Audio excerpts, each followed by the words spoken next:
You're listening to What's Contemporary Now, a show about culture and the people, places, and things that together make it up.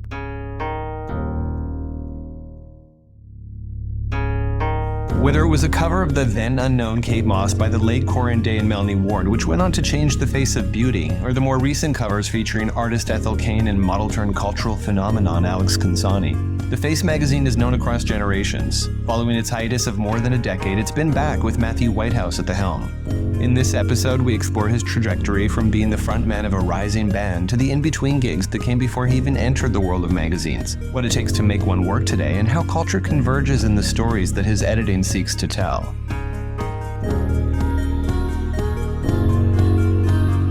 This is Matthew Whitehouse, and we're talking about what's contemporary now. So if you've listened to the show, you know that we always start at the beginning, and we want those kind of anecdotal, formative years that aren't as discoverable online as the rest of the things about you. So tell us about what that looked like. I was born in a place called Morecambe in Lancashire, which is in the very northwest of England. It's a little seaside town where it rains every day at about 3:30. And I suppose when I was growing up there, I felt like I was born a long way from where I was supposed to be born. I thought I needed to have been born in a big city with lots of lights and lots of people and lots of exciting things happening. In hindsight, I feel as though I was born exactly where I was supposed to be, and I love it and I miss it tremendously. And I'm very proud to be from there. But growing up there, it was about escape and getting out. And the thing that I kept coming back to growing up there, maybe into my teenage years, was music. Music was the first thing, I suppose, that I fell in love with as a child. I loved the Beatles. I loved Oasis. I loved those bands from my county, from Lancashire. They looked like me. They had Irish heritage like me, mine more removed than theirs, but still. And they felt attainable, I suppose. So music was the thing that was really exciting me when I was growing up there. And I suppose later on, different bands would come in and different artists would come in. A little bit of Bruce Springsteen began to make sense when I was a teenager. Those sort of lyrics about escape and getting out of some place seemed to make sense in Morecambe. But music was the first love when I was there. And so how did that turn into what appears to be, and correct me if I'm wrong, the kind of tandem journey of a career in music, but also modeling? I mean, modeling in the very loosest sense of the word. I mean, I played music. As I say, I loved music. I was in a band when I was at school with my friends. And then I finished school and a lot of my friends went to university. I didn't. I stayed and I became an ice cream man full time. So that was my Sunday job. And people always find that quite interesting when I say that I was an ice cream man. But my best friend at school was a bingo caller. I was an ice cream man. And so there was just the job options in Morecambe is that you sort of worked. It was either bingo or ice cream, really. And I sort of went down the ice cream path. So that was my Sunday job at school. My friends went to university. I decided to stick around because I was waiting for the friends that I was in a band with to finish college. They'd been kicked out and had to do a couple more years. So I was killing time waiting for them. You sell an awful lot of ice cream in the summer, but I quickly realized you don't really sell a whole lot in the winter. So there was a lot of quiet periods, a lot of reading, a lot of listening to records. But that was my first experience of work. There are two rival Italian ice cream families in Morecambe. There's the Brucianis and there's the Rostellis, which was anglicised to Lewis's, and I worked for the Lewis's. And I did that for a couple of years after school. I did that until my friends that I was in the group with finished their college courses and were able to go to university, and we went. Very briefly, I went to Manchester and it was basically a ticket to someplace else. You know, we moved under the guise of going to university, but really it was to go to Manchester and play music because that was the place. Morecambe's equidistant from Liverpool and Manchester, two great, proud musical cities, but Manchester was the place to go. So we went there and did music. I studied English literature very briefly. I did a year. Then when I started my second year, you reach a point where if you leave before, I don't know if people know this, if you leave before December the 1st, you don't have to pay for your second year. And I thought, you know, it seems imminent that we were going to sign a record deal. And so I took the gamble and I left on December the 1st. And on, I think, December the 12th, we signed our publishing deal. So that was me then. I was a musician full time. My group was called The Heartbreaks. I suppose we were quite Smiths inspired. We really liked the Smiths. Living in Manchester was very fitting, that kind of jingly jangly sound. We also liked Motown and 60s girl groups and Springsteen and the Bunnymen and Elvis Costello and all of that kind of stuff. And I did that full time. That became my job. So I was very lucky to be able to spend a huge amount of time with my friends who I'm still friends with and love tremendously and will never escape one another, I don't think. But we were able to record a couple of records, a couple of albums and tour all around the world. We had some success in Japan, where one of our songs was rather bizarrely a radio hit there for a few weeks. And so we went thinking, wow, wouldn't it be brilliant if some people have heard of us in this country that we've never been to before? And we arrived and it was banners at the airport. We welcomed the heartbreaks and people running after the car like in A Hard Day's Night. It was very exciting. Then you go back to Morecambe and obviously where you sold dozens of records and you're not really Elvis Presley in Morecambe like you were in Japan. But it was great fun to have a little taste of that. Well, you guys also opened for some pretty epic people at some point, no? We played with a lot of interesting people. I mean, notably, and this is a story that I've honed to perfection, is that we toured with Morrissey. We opened for him on a 2-week European tour, which was tremendous. It was kind of 4 young people who loved that music. And we were in our early 20s, you know, to be able to go and play with him and see those fans as well, who were so dedicated and so loyal, with the same people on the front row every night to see Mars. And so we got to play to them every night. It was really extraordinary, and going further and further east in Europe was really interesting too. And we were able to kind of bomb around and not really have a job for several years. I always loved the off days on tour as much as the gigs. I loved just being in a van together and just laughing and laughing and laughing. So I felt incredibly lucky to be able to do that for a few years, you know, and I suppose it went as far as it was supposed to go. Yeah, I was going to say, why did it stop? A lack of demand, really, I suppose, was the main factor. We reached our mid-20s and I suppose you are a little bit older and maybe you want to have a little bit more disposable income in your back pocket, and it's hard work being in a band, and maybe you have partners at that point and you're less of a gang, and all of these life things start to creep in. It's not quite the same as when you're 19. I'm not really like a great believer in those sort of lost bands that should have been. I think if you are going to be U2 level of fame, then you become U2 level of fame. I think we went to the appropriate level, I would say, and we had a tremendous time doing it.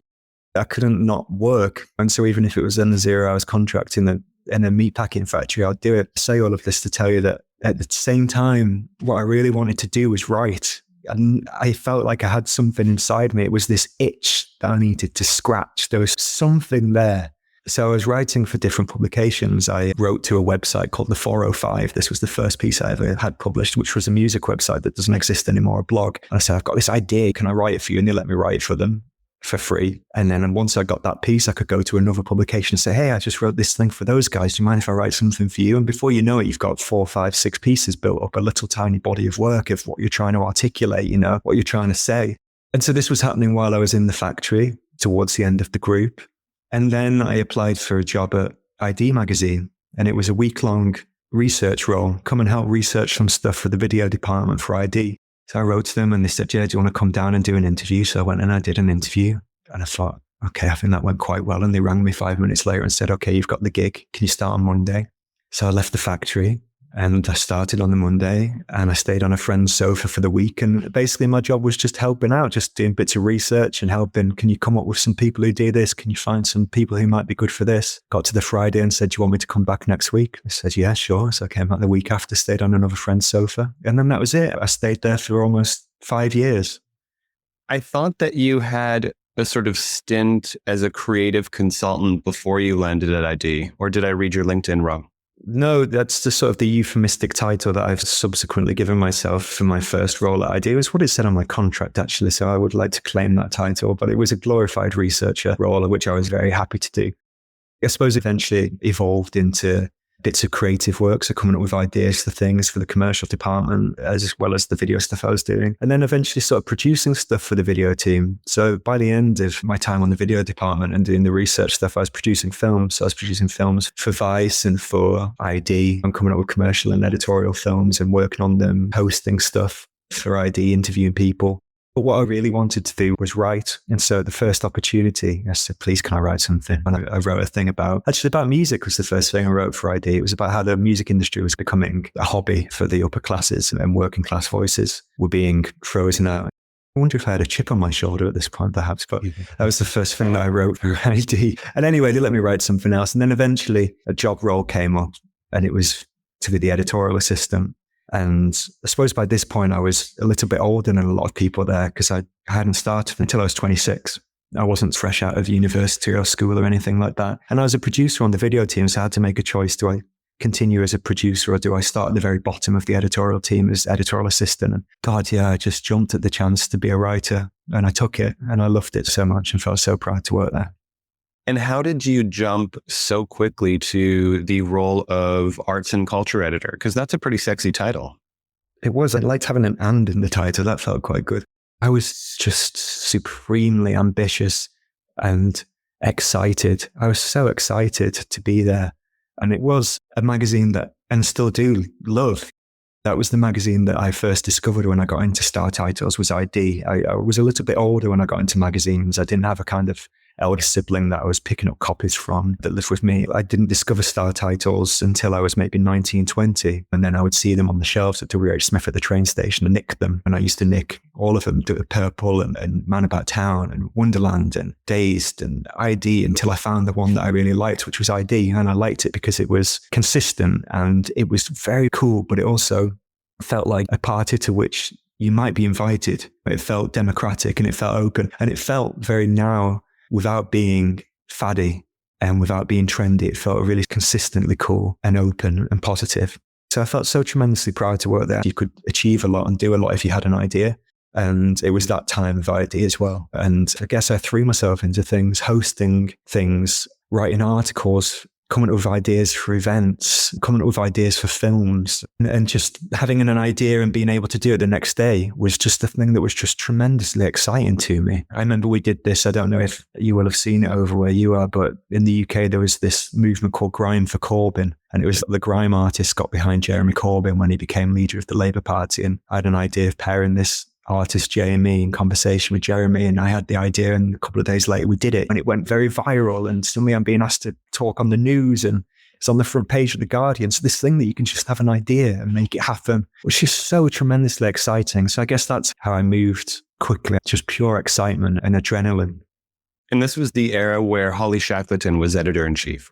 Yeah, and she was so generous to me. It's funny, I do stuff now and I think, wow, that's something Holly taught me. You know, it's funny what an impression people make on you. I remember ID, we never said I, we always said we. And it was a really clever way of not putting yourself in an article too much. How can you reword this by saying we rather than I? I think about that really often. And also just the sense of family that Holly would push and a sense of institutional knowledge that Holly had, having worked under Terry and Tricia, and these things that you felt she was so invested in keeping a part of ID. I think those things are really important, institutional knowledge, and she was really brilliant at that. So yeah, it was an exciting time to be there. And as I say, I loved it. I loved it. It's interesting because ID, much like The Face, started in 1980, right? And obviously in its own recent chapters has gone through a rebirth with regards to everything, I suppose, from soup to nuts. But how does one move as quickly as you did through the proverbial ladder at ID, only to then arrive at The Face in such a leading role, ultimately becoming the editor quite early on? Yeah, I mean, I went from editorial assistant to editor, I think, in 3 years. Editorial assistant of ID to editor of The Face. I'm still figuring it out now and still learning and still, I don't imagine you ever stop, and nor would I ever want to stop. As I say, I was ambitious, and not in a really careerist way, more in the sense that I've always felt like I had an itch that needed to be scratched, and it needed to be scratched by doing something interesting and doing something creative and needing to get something off my chest. Why is no one else doing this idea? I've had this, I can't believe no one else has done this. I need to do this quick before someone else does. That's what I mean by ambitious, having that itch and needing to scratch it. And I suppose my leaving ID kind of coincided with Holly leaving, and it coincided with me turning 30. And I don't know, having that itch to do something else and feeling like, oh, maybe I've done what I can here now, and maybe I could move on and do something else. I'll be honest, I thought relaunching The Face was quite a bad idea. I remember us all sitting in the office going, what are they going to do? Have a website and just do stories like we do? That seems like a daft idea. And it might be on some level, but now that I'm here and now that it's happening, I see a space for it. And when I'm at my most romantic, I see a need for it. And it felt exciting, this opportunity to move over. And so I was asked by Stuart Brummerfit, who was the editor during relaunch, who again is someone that I learned an awful lot from. And he was a very generous editor. It really taught me how to get my hands into the copy and I suppose get stuck into it. Something that I always think about Stuart whenever I need to do that. But he brought me over and it felt so exciting. It felt like this opportunity to work at somewhere with this incredible masthead, this great red and white banner logo that is so well known and recognizable. But you were starting again. When does an opportunity like that ever arrive? You know, this magazine with this equivalent heritage to ID, but with this 15-year pause where it stopped publishing. wow, there's no baggage. There's no things that we do just because we have to. You've got an opportunity to reshape it. You know, these opportunities don't come around very often. So it felt very, very exciting. It felt like a clean slate and we could do a lot of new things with it. So again, I sound like a broken record, but it's that excitement that always informs my decision making. In curiosity, yeah. I mean, I think all the tropes and cliches are true. At this point, they should be their own religion. But you are touching upon something in terms of legacy, right? And we are living in a period of time where change is not only inevitable, but happening at more rapid speeds than probably ever before, which begs the question whether or not legacy has this sort of type of weight that one can wield in your favor, or is it a weight to bear upon your shoulders? And in the case of the face, the way you've just described it, it sounds like you felt like you had both kind of at play. The halo of the legacy, but the fresh opportunity to start anew. Yeah, and that's obviously the very positive side of it. And the negative side of it is, if you wanted to look at it that way, is it does come with baggage. And one thing that I've realized when editing the face is that everybody remembers a different version of the face, right? So when you talk to people, some people go, oh, I loved the face. It was brilliant because it wasn't about the fashion at all. And then some people would go, oh, I loved the face because that fashion stuff was brilliant. Or, oh, you know what was brilliant about the face? It was the writing. It wasn't about photography. And then someone else would go, oh, no, just Neville Brody's design was this. So everybody misremembers the face. Not misremembers, but remembers a different part of it. So how do you do something new with it? I suppose I see my job very much as a guardian of it. My job is trying not to fuck up this thing, basically, that people hold so closely to their hearts and loved. And how do you take the sentiment of it and the spirit of it and the soul of it, but retool it for a new audience? So it's doing that. It's trying not to fuck it up. It's trying to be respectful as to what it was, but at the same time recognizing that it should be new. And the purpose of a magazine has changed and the world has changed. And part of me hopes that when my time is up and someone else has a go at it, that I look back on it, I don't know, in however many years' time and go, well, it was much better in my day.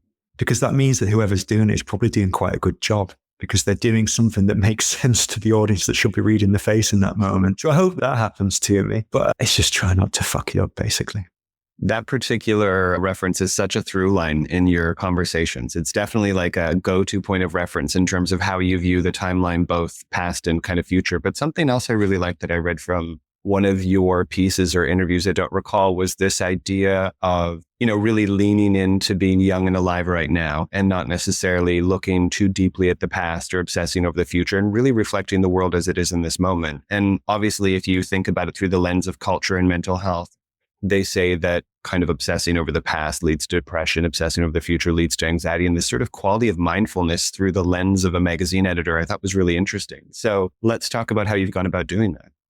Yeah, I am certainly interested in the past in my spare time, so a lot of the music that I listen to is from the past and clothes that I like and things like that. But with the face, it's a very, very deliberate decision to focus on the now. And not even the future, which is just something that doesn't interest me at all. I've never been interested in the future one bit. I'm not really interested in robots and space travel and all that kind of. It doesn't really interest me. I like now, and I like that the face's job is to just, look around and add context to now and add substance to now, and to take stock of it and to try and distill it and to try and reduce it down to its most potent form in a magazine, so that if you pick it up in however many years' time, that you flick through and you go, wow, yeah, that is what it felt like to be alive in 2025. And even if it's not explicit, even if there isn't an essay on this is exactly what is happening, hopefully it's imbued within the pages. This is what it felt like to be alive in 2025.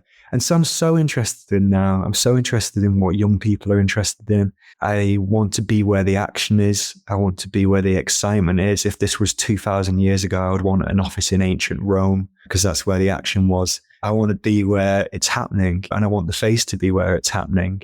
So staying in the now as much as possible is a very deliberate thing. And again, was a way of sort of separating us from the past a little bit. That it would be very easy to go, let's do some cheap nostalgia stuff, that would be an easy win for us to do. But the face wouldn't have done it in the 80s and 90s and noughties. It's not like you opened it and it had pictures from the 50s and 60s in there. It was about now. Mm-hmm. And so why would we do it now if the face wouldn't have done it then? It was always about documenting, or as genuinely and as accurately and as sincerely as possible, reflecting what is happening right now. And so that's what I see our job as. It's an accurate description, but at the same time, if you look at the history of the magazine prior to having been on hiatus, they were navigating a much more monolithic version of culture. So you're curating from what some have described as the ultimate form of fragmentation when it comes to what culture looks like at the moment. How do you select the perspective that you put together for the magazine when it comes to navigating such a variety of silos and factions in the culture today? Yeah, it's interesting. I suppose it's recognizing firstly that the purpose of a magazine has changed somewhat. The face, when people were buying it originally, was the internet. That was where they received all of their information. So what does it look like if the internet is the internet and those parts of the magazine are removed? It poses lots of interesting questions about it. I suppose I have different paces in my head. So obviously the face has TikTok and Instagram and all that kind of stuff. And it has a website and it has newsletters and it has a magazine. They all move at slightly different paces. If we're talking specifically about the magazine, is almost like a big ship in the back of my mind that's continually journeying somewhere. But it's one of those big ships where if you turn the steering wheel very slightly, it doesn't turn straight away. It maybe takes a little while before you start to notice it move, but you've tilted the steering wheel, so it will move eventually. That's how I imagine the magazine, this slower moving thing. So the challenge then, I suppose, is how do you come up with a magazine that moves at the pace of a quarterly, but you want it on that day that it comes out, the day that you release the cover. You want it to feel nower than now. You want it to be the most now thing possible. It's a challenge and you don't always get it right. No magazine does, otherwise it would be really easy, but hopefully we get it right more than we get it wrong. But to your point about ubiquity, yeah, that age of ubiquity is over. You mentioned Springsteen before, and he was on the cover of Time and Newsweek. The same week, I think in 1976, maybe some Springsteen fans can fact check this and get in touch with you, I imagine, or something along those lines. But that was, that was about as ubiquitous as you could get. And now you can be an artist and appeal to only exactly the number of people that you need to appeal to maintain a career. I find some interest in that. I kind of like these names that have a more local and more specific kind of fame. I think they're really fascinating. And the wonderful thing about a magazine like The Face is that it always went from very underground and niche and avant-garde things to very mainstream and very pop moments. And so I hope that we're still able to do those two things. We sometimes have a very big pop star on the cover of the magazine, but oftentimes inside the magazine, they're very niche, localized micro celebrities. So it's finding the balance between those two things. Well, discoverability's always been an important part of the offering of any successful culture magazine. Well, and as you know, it's a nice thing about reading a magazine is that you buy it for one reason and you discover something else. Whenever you talk about something being lost due to something else, that you sound a little bit like a curmudgeon. I think the internet is obviously wonderfully exciting. I'd never really think that we're at the end of something. I think every generation thinks that they're end of something, but really something exciting always comes along. But you do lose a little bit of the discovery with the exactitude with which you can access something with the internet. Whereas with a magazine, you might buy it because, as I say, a pop star is on the cover, but then you learn about, I don't know, a feature on, I'm thinking about what's in the next issue, a feature on male contraception. You didn't buy the magazine to read about male contraception, but you've just found out about it because you bought it because there was a pop star on the cover. I hope that we still have that, as you said, that discoverability is still part of the Face magazine.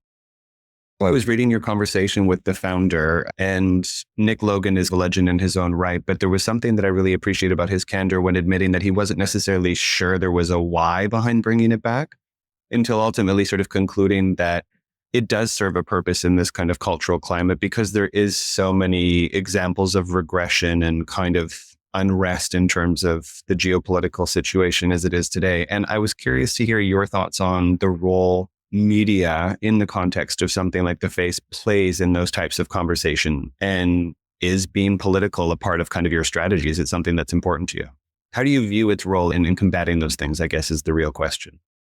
Yeah, speaking to Nick was one of the true joys of my life, and I'd never spoken to him before and always wanted to, but felt a bit daft and didn't really know what to say. I am the editor of The Face when, well, Nick's really the editor. He started it. I always felt a bit daft about getting in touch with him. Anyway, so this exhibition came up and I thought, wouldn't Nick be lovely to speak to for the back page? And he very kindly agreed. And I suppose he hasn't said anything particularly dissimilar to what I said myself, in that what was the point of bringing The Face back? The world doesn't need another trendy magazine that's going to do the same thing as everybody else. So in a weird way, I suppose, that does give us a reason to exist, and that needs to become our defining manifesto and not doing the same thing that everybody else does. Now, I know that every editor of every magazine goes, well, we do things differently. I'm very, very aware of that, but it's extra important with The Face magazine because otherwise, what was the point of bringing it back to do the same thing as everybody else?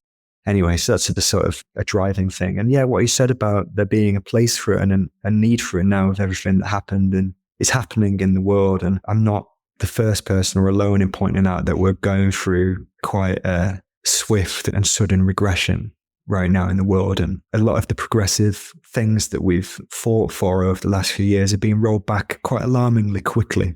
So we're seeing rights for many groups of people being rolled back very swiftly and very aggressively. It's what role does the Face magazine play?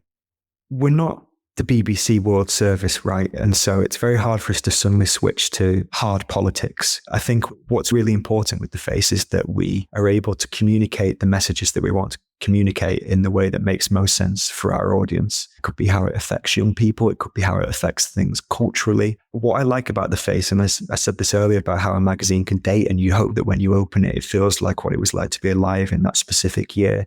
I think, for example, about an issue that we did a couple of years ago when the UK was beginning to enter a cost of living crisis. And while we didn't do an essay, there wasn't this think piece about the cost of living crisis. I flipped through it after we finished it. And I thought, wow, you can really feel that people are skint in this issue. The things that they're talking about, the people that we've interviewed, what young people are saying in the magazine, the topics that we've touched on, housing, rent, moving back home with parents. I feel like we've made an issue about the cost of living crisis without trying to do that. And so I think that's really important, that everything we do feels touched by politics or by what's happening in the world. The Face isn't made in a vacuum, and nor do I want it to exist in a kind of frothy, frivolous space that is untouched by what's really happening in the world. And so I hope that that comes across when people read it. It would be interesting to hear your plans as a whole in terms of the strategy for the magazine moving forward, or the brand.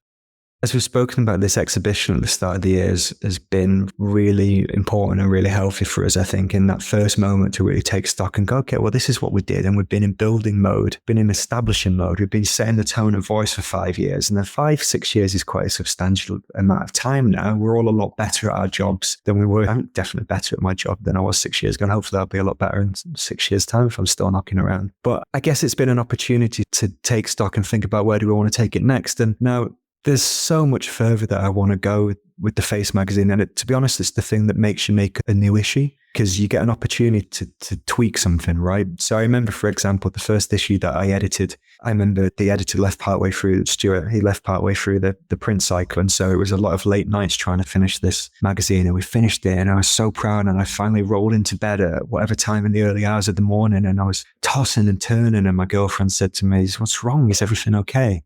I said, "It's the contents page. I hate the contents page." She's going, "What do you mean you don't like the content?" "Well, I hate the content. I couldn't sleep thinking about this contents page." She's going, "You're not to go to sleep." Anyway, the next issue, we had a really brilliant contents page because I knew that was the thing that I wanted to tweak. So this is my long way of telling you that we're constantly tightening it, and we've got a long way to go with the Face magazine. I know where we are and I know where we need to be. It's growth. It's continuing to be there and to show up in the right places and to be, like I said, where the action is on a bigger scale every time.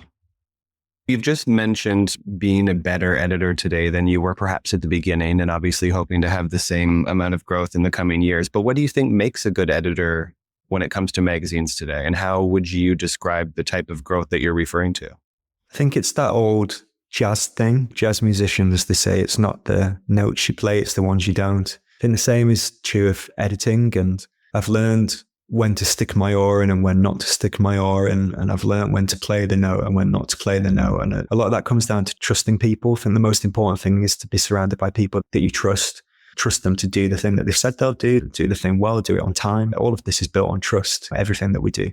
And so I think that's something that I've really learned. And I guess one thing is follow your gut instinct. Every decision that I've had to talk myself into, I've regretted. Whereas every time I've followed my gut, even if it was wrong, which it often has been, I've not regretted it, because at least I know that I meant it when I did it. And at least I know that I was serious about it. And at least I know I was acting genuinely and sincerely. And so I think those two things are probably what guides me the most. Yeah, know when to play the note and always follow your gut, because you won't regret it. A huge part of your role is navigating the zeitgeist and being authority on relevance, whether or not that's subjective to your perspective or if it's kind of a general consensus approach. But the conversation around being within your window when it comes to time and having that organic relationship with culture where it's inherent to you versus that time where you kind of notice the delineation between the aspect of culture that shaped your perspective and what's maybe coming up in the world today. And yet we still see these long lasting careers across all creative industries in terms of the thought leaders that really govern these spaces, whether or not that's fashion or film or the art world. So what is it that you think the secret is to kind of maintaining that perspective on what's relevant? I speak to young people a lot. Every day there's maybe 2, 3 young people who've written to me, come in the office, and they're wanting to get into this line of work. And they come in and they ask me lots of questions. And rather selfishly, it helps me focus my own thoughts, because somebody asks a question, so why do you do this? And you go, why do I do that? It kind of helps you focus and question why you are doing certain things. So it's constantly speaking to people, and particularly speaking to young people. I find that it's one of my favorite parts of my job is when people will come in the office. And as I say, it happens multiple times a week. Young writers and photographers and stylists come in the office. And so that helps me really sharpen my thoughts. And also I like to remind myself continually of the things that I loved and the things that I suppose was angry about when I was a teenager. I think it's really important to remember how deeply you could fall in love with something when you're a teenager. But equally, I think it's healthy to remember how angry you could feel about something when you're a teenager, how unjust things felt, how unfair things felt. It's so important to remember those emotions, to not become complacent, to not become part of the problem, to not become cynical or world weary, but to remember that love that you felt, that way that you could fall in love with a record that happens less and less as you get older, and that way that you would feel angry when you saw injustice and felt, this problem is so simple. Why is no one fixing it? Why is no one listening to these people? Hold on to those two things throughout your life as much as you can. It's who I try and make the magazine for, I suppose. Somebody like me who lived in a small town that there was nothing wrong with it, but it felt like you wanted to escape, and you felt like you loved so many things and you were so angry about so many things. I try and make it for that person and try and remind myself who that person was as much as possible. What a beautiful answer. That was quite poetic. I am a writer, Christopher. I mean, it's clear. That's actually one other thing I almost forgot to ask. I did notice that despite being the editor-in-chief, you do continue to also contribute as a writer. Is that something that you'll just never give up? I hope not. I love to write, and I do a lot less of it now that I edit. I realized, I suppose I always wanted to be a writer, as I said, and it's part of what I wanted to do when I was at ID Magazine. And then as I got a little bit further along the journey, I realized that I got as much joy from someone else having a brilliant idea and me maybe adding 5, 10, 15% on top. Or me having an idea and thinking, God, I'd be terrible at writing that, but this person would be really good. So I realized I got quite a lot of joy from being an editor as well. And I love tinkering with copy. I love making the sentence feel balanced. I love cutting stuff and love to cut articles and make it really as tight as possible. But I love to write as well. And I'm a better writer now that I've been an editor. I'm very economical with my words, sort of self-edit, I suppose, as I go. So I hope I don't lose writing, and I really, really love it. In fact, I get a lot of joy. Sometimes I help a little bit if I'm needed, if they let me, with the captions on Instagram. And I find it completely thrilling that I can think of something funny and it's on the internet 10 minutes later. I think it's brilliant. I'm so not one of these kind of print people who thinks print is the only way. I find brilliant that I can write a caption and someone reads it 10 minutes later on the internet. I think that's fascinating. So yeah, I love writing, and I will continue to write as long as I can. Love that. And we can't let you go without asking our question that everybody has to answer, which is, of course, what is contemporary now? I think it's whatever you're excited about. I think that's whatever you move towards, whatever pulls you in, whatever you gravitate towards is what's contemporary now. You've got to follow the excitement, because that's what our job is. At the end of the day, my job is to be excited about things, right? And it's to be so excited about this thing that I managed to convince an amazing photographer to work on it. And to be so excited about it, I get an amazing writer to work on it. And for them to make something that's so exciting, the audience is excited too. It's passing on that excitement and making it infectious. So I think what's contemporary is just whatever you run towards, and run towards it with an open heart, because people will feel it. Beautifully said. Thank you so much for your time. It was lovely to connect, converse, and meet you. I hope we talk again soon. Me too. Thank you, Christopher. Thanks for tuning in to this episode of What's Contemporary Now. A special thanks to our producer, Sasha Grinblatt. Audio post-production by Chase Coughlin with original theme music by Joseph Topmiller and Chase Coughlin of The Black Soft. And visual design by Aaron Meager and Graham Prentice. Subscribe now to be the first to catch new episodes each week. And if you've enjoyed listening, we'd love to hear from you. Leave us a review and let us know your thoughts. Your feedback helps us improve and reach more listeners like you. Follow us on Instagram and LinkedIn for additional content and join the conversation. Let us know what you think is contemporary now.